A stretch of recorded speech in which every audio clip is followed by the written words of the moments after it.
Hi everyone, my name is Andrew Frentz, and my study is titled The Effect of Parent Training on Child's Use of Functional Communication in the Home.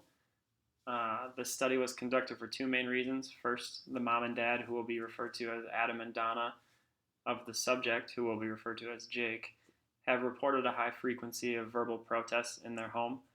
The parents also report that they're unable to successfully de-escalate Jake in situations when he has been denied access. Secondly, this study was conducted because I was curious about my own ability to conduct effective parent training.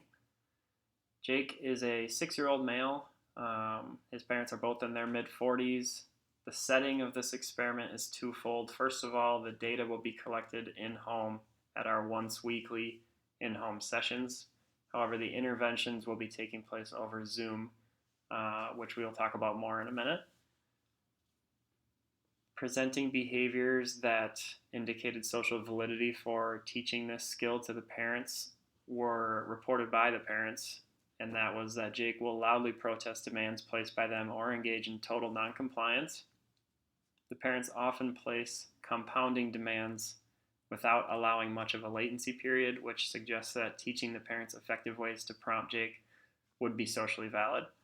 So with all that said, the research question is, will 30 minutes of parent training per week affect Adam and Donna's ability to elicit functional communication from Jake within their own home? Previous research on this, there's a lot of it, but these are just two examples. Rispoli et al. Found that three preschool children all exhibited a decrease in maladaptive behaviors and an increase in functional communication after functional communication training was implemented. Falcomata et al.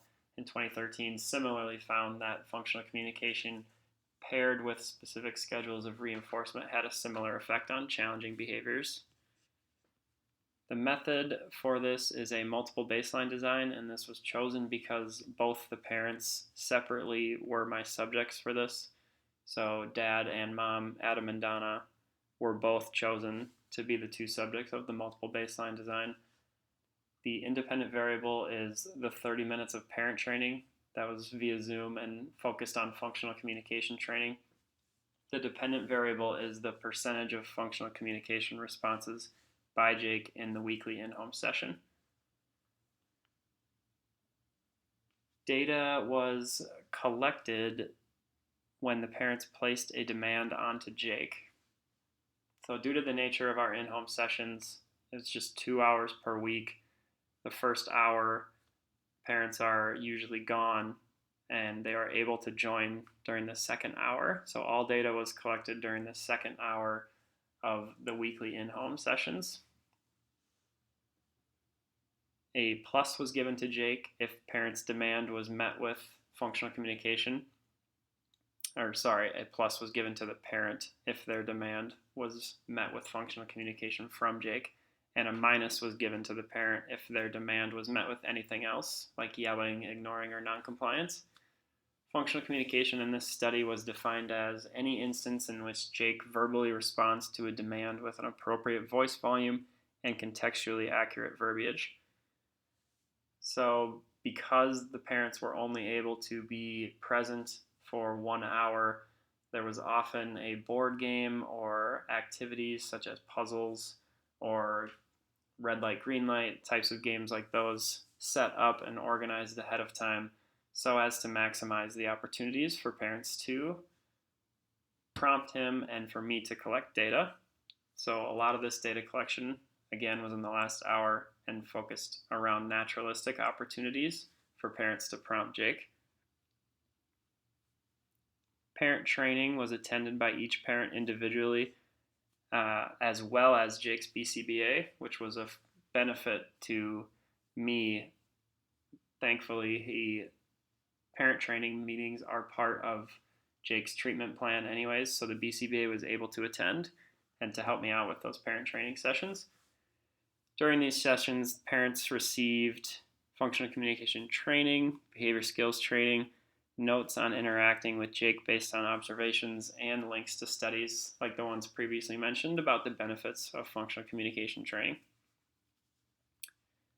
The results, as you can see on this graph, the baseline data shows that Jake was much more likely to use functional communication with mom than with dad.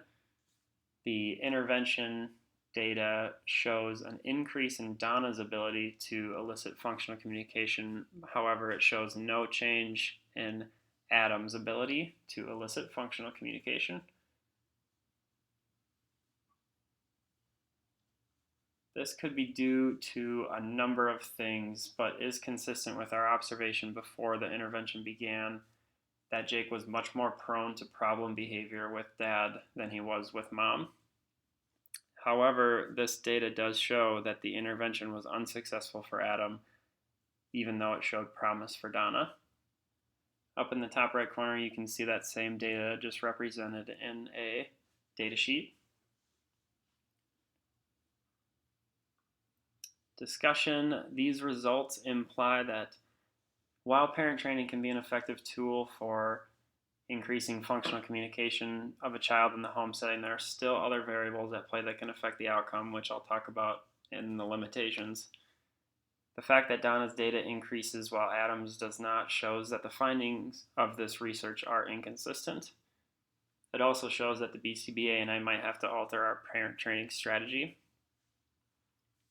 Limitations for this, there were a number of them. First of all, because there's only one in-home session per week with Jake, the opportunities for data collection were limited. And I think this led to its own problems. Most notably, if Jake happened to be in a bad mood that day, it was going to be reflected in my data, even if him being in a bad mood had nothing to do with us, like if he had a bad day at school. I attempted to remedy the limited number of sessions problem by having parents present Jake with many opportunities for functional communication within the 1 hour period. However, this seemed to lead to Jake getting fatigued by the end of our sessions, which is also reflected in the data that you can see in the data sheet, specifically on Adam's side, as he consistently receives minuses near the end of his session. Initially, the parent training sessions were going to take place during the weekly in-home session. However, that was changed to a Zoom format in an attempt to maximize the data opportunities during the in-home session. If I was to do this study again in the future, I would try to do multiple sessions per week. If that was not possible, I would simply take data once per week for a much longer period of time, like 2 to 3 months, until the data was steady and clear. I would also try to refine the parameters for each parent training session to try and produce more encouraging results across the board, but also to make sure that intervention for both of the parents was 100% identical. And that is my study. Thank you for listening, and I hope you all learned something.